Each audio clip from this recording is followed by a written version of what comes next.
Hi everyone, Harry here from the communications team at Virtua, and I'm joined by Leon Waters for the second ever episode of Virtua Talks News. Say hi, Leon. Yeah, cool. Hey, everybody. As part of this series, we're going to be discussing the most poignant news stories from the last few weeks, last month. And I wanted to start this week by talking about a story that I saw in Forbes that was obviously picked up in many other places as well. And that was Gucci opening up a store in the Central Land. This is just kind of a bit of a thought starter for me. Fashion is obviously absolutely huge in the metaverse. And for me, I don't know for everybody else, but it's a bit surprising that fashion has become such an integral part of this world. So I guess, Leon, what do you think about fashion in the metaverse?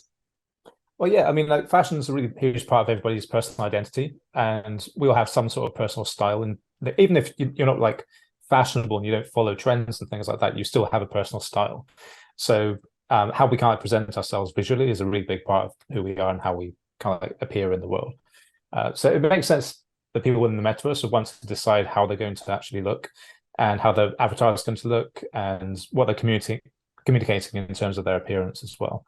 But also on that point as well, within the metaverse, we've actually been doing some new VFlex with different Cardano projects like Dead Pixels and Disco Solaris as well. We recently did a mint for Disco Solaris, and they're actually my favorite VFlex so far because there's like a VFlex in disco gear. So that's like this really cool jacket, really cool sunglasses and stuff like that. And we have like Bored Ape VFlex, we've got all sorts of different things like that. So there's all these different ways that people can express themselves, even if it's just with an avatar. It's a really cool thing. And also within the fashion industry itself and the metaverse, like you can also have fashion crossovers, like physical and digital crossovers. So for instance, if you wanted to have a jacket, you could buy one for yourself, and you could also buy one for your avatar online as well. So there's that kind of like blurring the boundaries between what's physical and what's digital, which is a big part of what the metaverse is, which I think some people sometimes overlook that. It's not just about the virtual world itself, it's kind of that bridge between two different aspects of like reality, if you like. Yeah. I think it's really interesting. I should make one correction there. It was actually Sandbox where Gucci Vault, not Decentraland. Sure. Okay, cool. But what I find particularly interesting, and I know that Roblox have just released some research in regards to digital fashion, that kind of thing, within its space, and they found that a lot of Gen Z are very keen to buy clothing and also clothing that they can take into the metaverse. So, I think one of the big kind of exciting things I think about in terms of items of clothing that you can then take into the metaverse would be, buying a pair of trainers that you then get another pair that matches to your real life pair that you put on your avatar in the metaverse, but also taking that one step further and adding utility to that item. So it could go into a game, it could make you run faster, like Sonic's sneakers in the Sega game series. And then adding more elements to them, maybe like Pegasus's flying shoes, all sorts of exciting things that can just take that fashion initiative and then take it one step further into that kind of Ready Player One vision for the metaverse. And, then you've got like invisible cloaks, you've got all these weird, wonderful, brilliant items that could be fashion, but could also go into the world and then have that additional utility. Yeah, definitely. Yeah, I mean, utility is a really huge part of NFTs in particular. We kind of always go into that virtual kind of like trying to like really highlight that it's not just about having whatever the asset is that's tied to the NFT. It's also about being able to do stuff with it and having maybe like some really cool like access to a special event or something like that. So you've got like a special fashion event, like a runway event, and then people can get in there have like a particular pair of shoes or a particular like brands accessories or something like that. There's so many different things that you can do with it, and we're only really scratching the surface at this point because the metaverse is just in its infancy. So whatever's going to come in like the next few years, there's going to be some things in fashion, especially, which we can't even imagine yet. Like there's going to be stuff which is just going to like blow people away, and you'll walk down the street, you'll see something in a shop window, and think, "Oh, I really want that for my avatar," and then maybe get like your phone out, you just scan a QR code and tap a few things on your phone. Then your avatar has it, and when you go home, there is, you know. That's awesome. So it's all kinds of stuff. And I know that Virtua, with our galleries, with our spaces within the metaverse, it will really lend itself to some of these fashion initiatives. And we can't say too much now, but there's hopefully more coming in the virtual metaverse for fashion in the near future. Yeah, definitely. Well, yeah, obviously we can't give any spoilers away, but there are some really, really cool things that are coming up. Yeah, I mean, people can like through our socials, they can see some of the posts we put out, and they can kind of imagine things that could happen. And there's a lot of potential in there. I'll say that much anyway. Absolutely. Yeah. So next on the list, over to you, Leon. Yeah, well, yeah, Twitter and Elon Musk. So this is my favorite news story from well, like recent memory because Elon Musk, like personally, I'm like on the fence as to whether or not like he's good or not. But like the fact that he's bought Twitter, which is my personal favorite social media platform, it's just been really entertaining. It's actually really cool to see what he's doing with Twitter. The way he's running it, and the fact that he's actually involving the users and directly communicating with people about what they would want. So right now it's just at the start of November. So in an hour's time, something could change. But like he's already asked people if they want to bring back Vine. He's created like this concept for a subscription platform and program, which it's been controversial, but I think it'll actually be quite interesting. He's trying to get rid of all the spam bots, crypto Twitter especially. Like the entire Web3 community is on Twitter. Like if you're in Web3, you have to be on Twitter. It's the place you have to be. It doesn't really matter if you're on Facebook or not. You have to be on Twitter. So the thing with Twitter in particular is that I've always said to myself, you know, and to anyone who listens, I can't believe it's free sometimes because it's just so entertaining. And the fact that within the crypto community, especially, you have so many different memes and GIFs and trends and different people talking about different things. If something goes wrong somewhere, then there'll be people piling on and like making sure that people know about that stuff. So it kind of acts as kind of like a canary down the coal mine for a lot of people as well. So it helps with like safety within the industry in many different ways. So Twitter's really like the big platform for Web3, like socially. And I know that Elon Musk is pro crypto, which is great. So we're going to have to see what it's going to do with all of that, because Twitter has NFT integration already for profile pictures. They should be having NFT trading at some point soon. Everyone's wondering whether or not they're going to be able to pay for things using Dogecoin on Twitter. So Dogecoin's been like the big trending topic recently. And also Binance and Andreessen Horowitz are both investors in Twitter now. I don't know if they were previously, but as part of this new deal, they are. And both of those companies are massive, massive investors in Web3. So whatever's going to happen, it's going to be really good for and really bullish for crypto, NFTs, blockchain, metaverse, everything that we're talking about. It's going to be really good for that for sure. Absolutely. I think, I'm a fan of Elon Musk. I think, he's very happy to break down barriers. He's very happy to be brave, to be bold, to take big decisions. I think it's interesting that he's entering into the space. He's obviously a huge advocate of Twitter and uses it himself. I love what he's done in terms of pushing into space and really making things happen there. So yeah, I think it's one that we're going to see how it develops.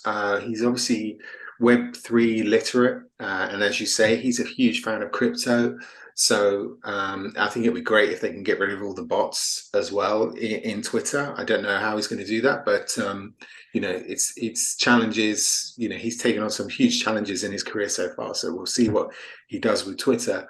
Yeah, it will pave the way for more metaverse. So that's definitely a positive. Yeah, exactly. Yeah, I mean, like Elon Musk, from like a business point of view, is an entrepreneur, and also as a personality as well. He's really entertaining, and from a business point of view and tech point of view, the guy's a genius. Like, there's no denying that stuff. Like SpaceX, PayPal, Tesla, all these different things. Yeah, SpaceX, I love. But I really love that. I follow him on Twitter largely because I like seeing the SpaceX stuff. Yeah, like it's not even so much like the crypto stuff that he talks about. Sometimes it's just seeing the rockets and the fact that he has this massive vision for like going to Mars and that sort of thing. It's really, really cool.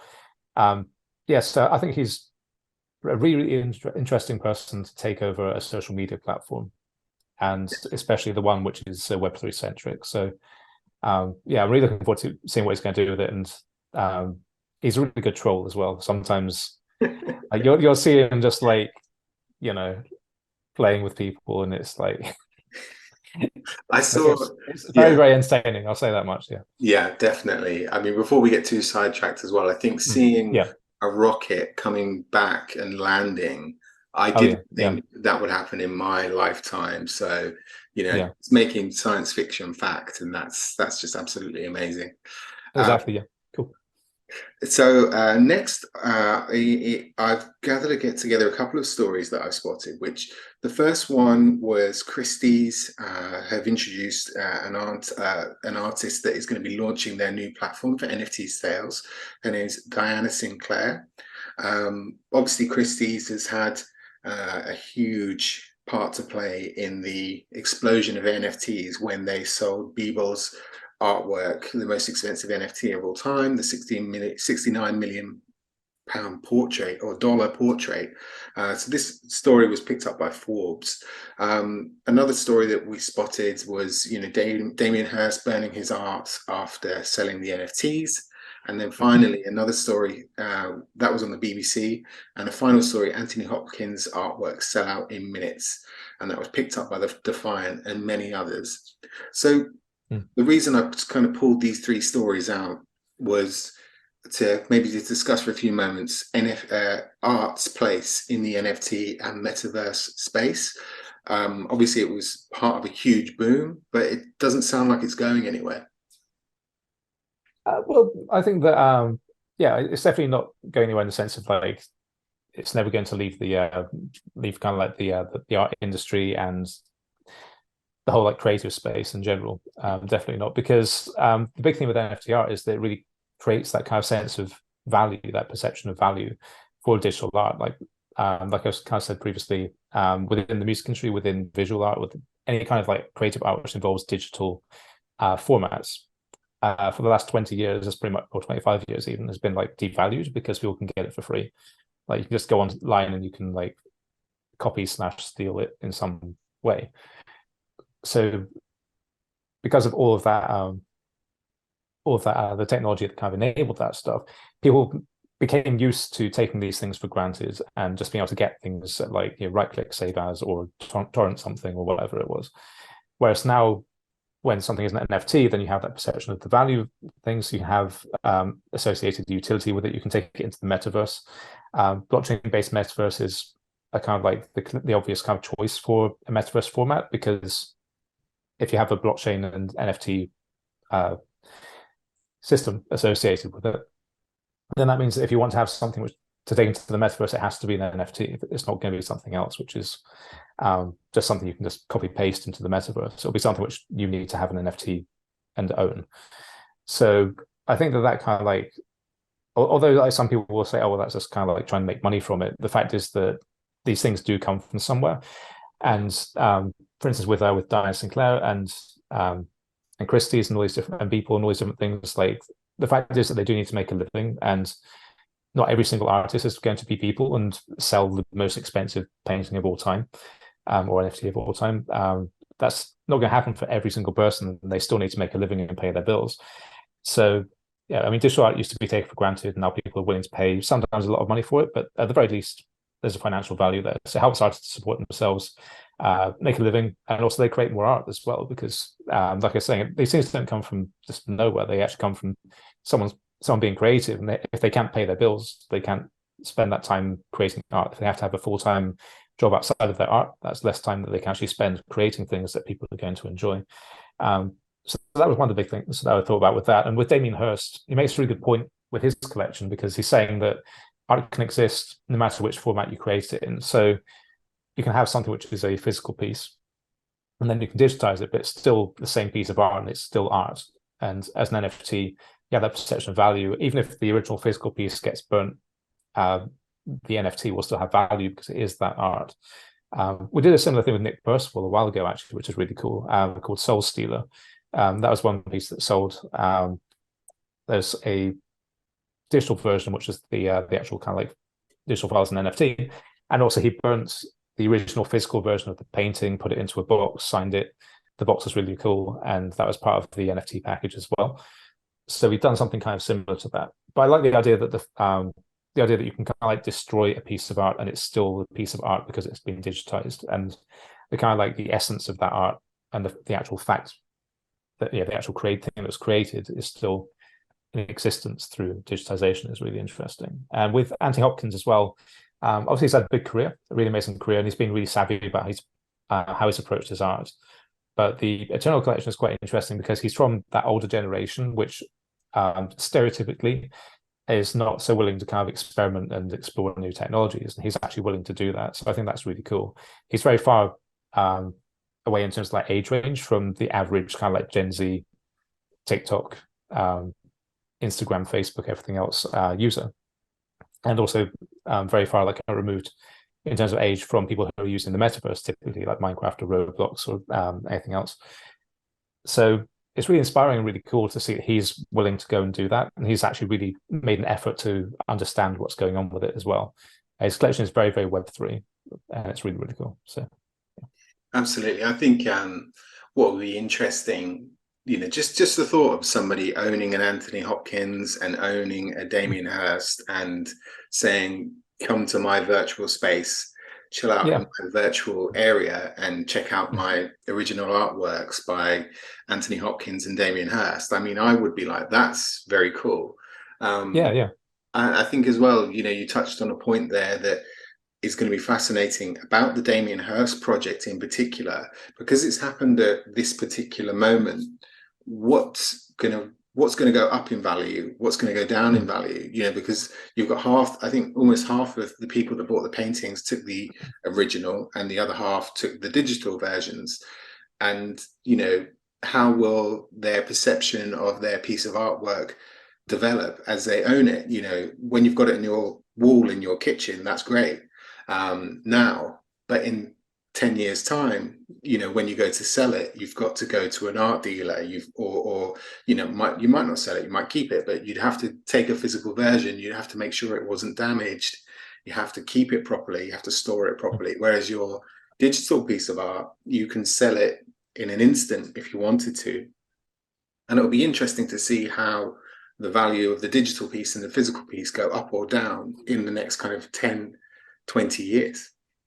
Yeah, it's a really good point about the fragility of physical art as well, because I mean, with blockchains and with NFT marketplace and things like that, you can literally just go and list whatever it is for a price, and there'll be a little smart contract that you have to sign to put that onto the marketplace. But then that's automated, and then when someone goes onto the marketplace and they decide they want to buy it, that money is going to go into your crypto wallet. So that's just like completely hands off. There's no third party there. It's another example of the kind of blockchain technology cutting out a middleman who's going to take their cut because they're trying to facilitate that sale. But also, especially with regard to like the fragility of digital art, I went to an NFT art exhibition a while ago, which had like these screens all in frames, and the screens were displaying NFT versions of famous artworks from all over the world. And the thing was that those artworks couldn't be moved to other countries because they're too fragile. So if someone tried to take one of those paintings and put it on a plane and put it into the art gallery that I was in, that wouldn't be possible because the art would get destroyed in the process. So you're in this room full of NFTs, all digital screens. And if you wanted to actually see all of those paintings individually in real life, the physical versions, you would have to go to like 6 or 7 different countries. There'd be no other way to see it. You have to like travel around the world to have each of those experiences individually. But because of NFTs, these things were on Ethereum, I think they were, and you could just be in one gallery, walk around, and these are all like certified by all the museums that are holding the original artworks. It's like this big collaborative project, and so you could walk around, and every NFT had been certified. They had a few additional copies for sale if you had the money. It was really cool. It means that NFTs help NFTs help people experience art no matter where they are, and in the metaverse we'll have another way to experience them as well. So it means that we're not really limited now by the state of physical art, like what type of material is being used to create it. Like, can you move it or not? What happens if you move it? Is it going to fall apart? Well, okay, how do you then allow people and enable people to experience that stuff. We don't even have like a 3D sculpture within the metaverse, which you could walk around and explore, but then maybe the only other way to experience that is to go to an art gallery in a particular country and walk around it in real life. Like there may be no other way of doing it. So yeah, it's really cool. Absolutely. And it makes me think of the Michelangelo's ceiling at the Vatican. And obviously that's because, I don't know if it's because obviously it faces downwards, it's painted onto a ceiling. It will degrade over time. It will be repainted. You know, there's teams of people that go there to repair, to effectively repaint areas of that painting, whereas a piece of digital art does not have that problem. So it's an interesting topic to discuss. I think it's only going to evolve very rapidly over the next 5, 10, 20 years. Oh, definitely. Yeah. I mean, like we keep saying, this is just how we see things now. Yeah. But the things that we're seeing right now, even that art exhibition, for instance, that was the first of its kind in the world, I think. And nobody had even thought about that before that happened. So that's just like, and again, it's scratching the surface because we're only just developing these technologies now. Yeah. They've only been, like blockchain in terms of like Ethereum and the Bitcoin, like crypto aspects of blockchain. They've only been around for like, what was it, like 14 years now? It's not that long. So yeah, within another 14 years, like what's going to happen? We've seen how much the crypto and blockchain space has evolved so far, and it's really rapid. So yeah, give it twice as long and who knows. Watch this space. So next up, we've got one of your stories that you picked up and found interesting. Yeah, so Cardano. So we work with Cardano quite a lot, Cardano and IOG. So it became the third largest NFT platform by trading volume last month. And that's really cool to see because we use Cardano for our Cardano Island NFTs, Cardano Summit NFTs. And the thing I really like about the user journey and the process of using Cardano, because I like to mint a few things as well, it just works really, really smoothly. We work with a company called Ada Anvil, who are really amazing. And like, the way that they make the tech work is it's so smooth, and the process is just really, really simple. You can have like a browser-based wallet on Cardano as well, so it makes things really easy and really easy to access. And yeah, I mean, you can get some good browser-based wallets. They work really well, and Cardano is just going to get a lot bigger and more popular with NFT collectors in the future, simply because it works. If you use a blockchain network, I mean, anyone who's used blockchains for maybe like the last 4 to 5 years will remember how bad the UIs were, just how difficult it was to do anything on a blockchain, like even 4 or 5 years ago, because people just weren't making the user interfaces simple. But there are now people who are doing that, especially on Cardano as well.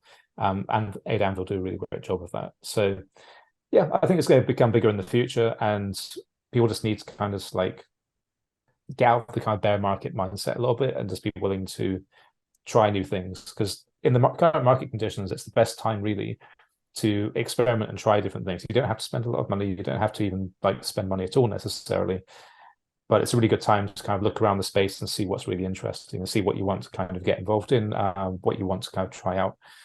Yeah, and it doesn't have to be a huge amount of money or any money at all half the time.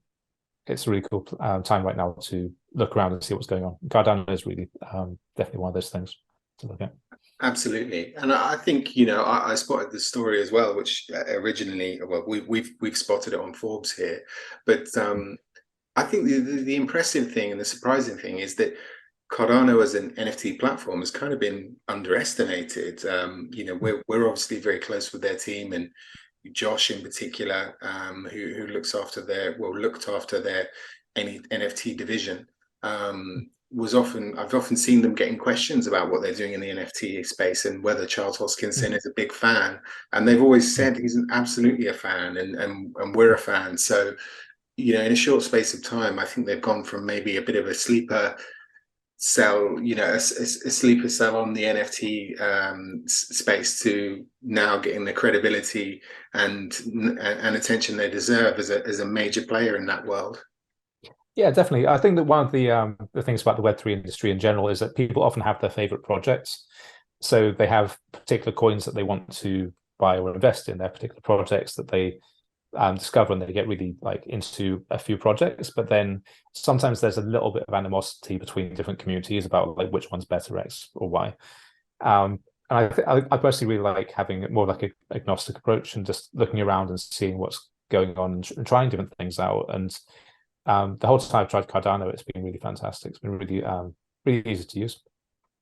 And yeah, I think that it may have been like a kind of, yeah, like you're saying, like kind of like a sleeper sort of thing that some people will say, oh, can this thing do X, Y, Z? And it's not really until that a lot of people have started to adopt a particular technology that people will then look at it and say, oh yeah, actually no, that's a really good thing. I knew that all along. That was a really great project to look at. Whereas initially they may be like a little bit more challenging and negative about things potentially. Eventually they look at things and they go, oh yeah, actually this works really well. So yeah, I mean the other thing as well with Cardano as well was that we did CNFT Con in Las Vegas. So we've announced the Shelby partnership on stage with Charles Hoskinson. He jumped in the Shelby Cobra we had in Las Vegas. And yeah, it's really cool to have his support and, like you're saying, everyone from the Cardano team as well, because as a team to work with as well, they're really easy to work with, and it's really fun to work with them. It's great to see how their community has really taken Virtua into their fold, and a lot of our community came in through Cardano. And we can go onto Discord, and it's like 14,000 people we have on Discord now, and the community there's really friendly, really interactive. A lot of people came from Cardano, and they have that the passion for the network, for the technology, for the culture, and everything else. So yeah, Cardano is just awesome. Yeah, I agree. And I think we've got plans to possibly attend the Cardano Summit in London later this month. We're in conversation with them at the moment. So more to come in that space. And as you say, you know, the whole industry can be a bit tribal, you know, with I'm Ethereum, I'm, you know, Cardano, I'm whatever. But the good thing about Virtua is that because we're blockchain agnostic, we can often take decisions based on the project, based on the partner or the client that we're working with, to decide what is the best solution for this particular project. And yeah, exciting to work with Cardano and anybody else in the community. I know that we're looking to do some partnerships in the Ethereum space in the near future as well. So lots to be excited about. Yeah, exactly. Yeah, I mean, the future is multi-chain, regardless of whether or not someone has a preference for one or the other. It's going to be multi-chain anyway. And the virtual metaverse kind of already is. We've got Polygon / Ethereum, and we've got Cardano, and there'll be others as well. So yeah, I think that's one thing is about our metaverse. I think that's going to be really cool, and something we're already starting to do is we'll eventually be bringing in people from all these different communities, and they can come into one place, and they have something in common, which is this metaverse platform that we're building. So they can have their VFlex and they can have their things that we're creating for them, and all kind of like get together and have fun in the metaverse and have fun together. I think that although Twitter's really great, it doesn't have that kind of like the community engagement sense in the same way that if you say like you play a football match with a bunch of people, maybe they're people you don't really know that well, or people who have like different views or values or opinions to you or something like that, but then you have something in common and you realize, oh, okay, we all like this one thing, and you can talk about that. I think the metaverse could really kind of like facilitate and enable that, because on Twitter it doesn't really happen so much, on social media it doesn't happen so much, but if you're in the metaverse, you're in a gamified environment, and you have this kind of like in-world economy, you have all these different things that we're creating. I'm trying not to give any spoilers away. It's really difficult. But yeah, we'll have all these different communities and bring them together in one place. They can have something in common, they can have fun. And I think that will help resolve some of the tribalism that we do see on social media, especially. I'll leave it there. I'm not going to give stuff away. We try not to, but we've got so much cool stuff. It's really yeah. It's hard not to give the game away, but yes, plenty more to come. And finally, so this is a story that I spotted on Cointelegraph. Obviously, we're a huge fan of what those guys do. And this is metaverse schooling to help Japanese city combat growing absenteeism. And it's all about education in the metaverse, really. Something that we haven't spoken about too much before, but the potential in education in the metaverse is absolutely huge. What are your thoughts on the current landscape? Well, yeah, I mean, I've got quite a long background in education. I used to be a guitar teacher. I've worked in marketing for education at universities and things like that. No, I So didn't know that. um, the thing that I've always found, and that's like 3 years of experience in that stuff, it's that learning really needs to be fun before anything else. So if you have a student and they don't enjoy a lesson or a subject, it's going to be harder for them to take that information, understand it, retain it, apply it, do anything with it at all. They're just going to hate every second, and we don't want to do that. So you want to make things as engaging as possible, which is something I always work with. When I had educational clients, I always kind of stressed these things need to be kind of entertaining and engaging and take people outside the world of like textbook learning, just trying to repeat things in your head until like you go crazy. And just try and have fun with things, and gamification, especially as well in education, really helps. I've worked with a platform that's done that and done it really well. So also besides that, it's kind of difficult to skip school when you're learning remotely because you've got to sign in through your computer. So you can't really play truant if you've got to be in front of your laptop.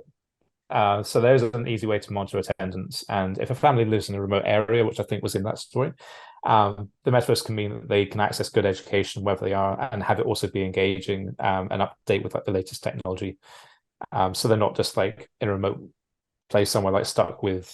Everyone has internet access now, but like a lot of the educational content that's just online and freely available varies in quality, to be honest. So really, like I think the educational institutions are still really important. Like really credible platforms for education are still really important because you need to know that where you're getting your information from and your education from is actually like an authoritative source.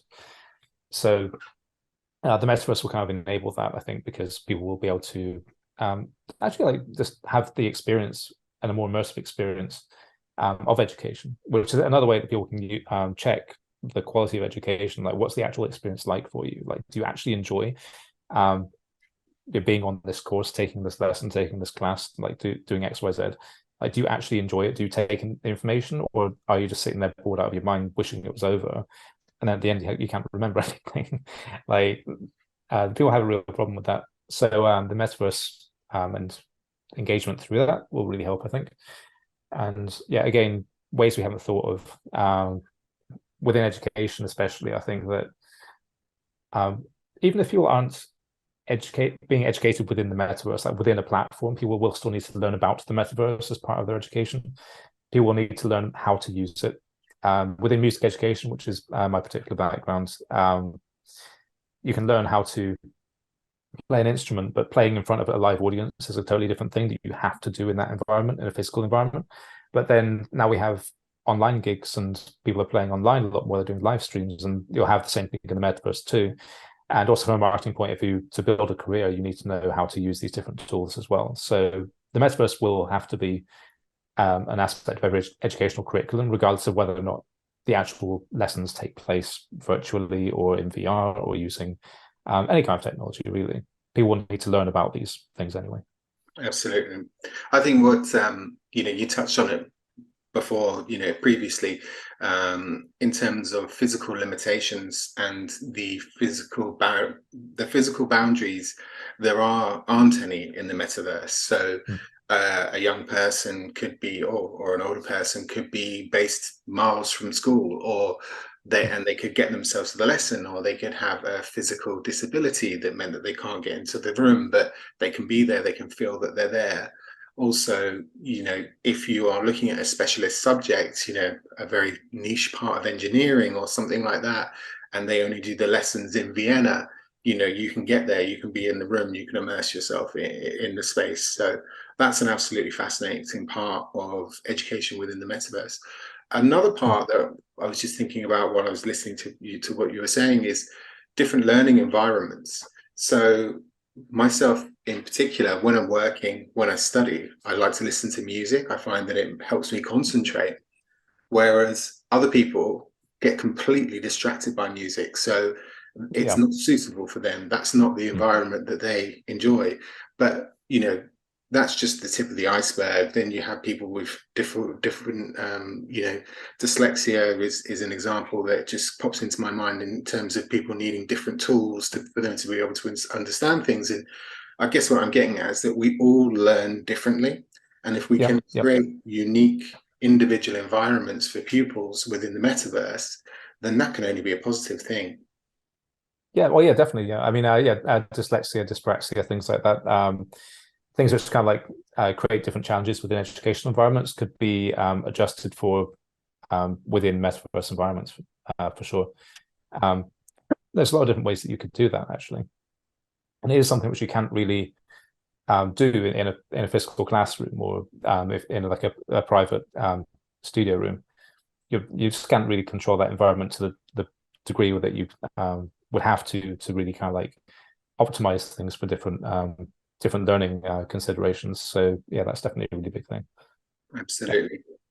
Yeah, and I think that's everything from us this month.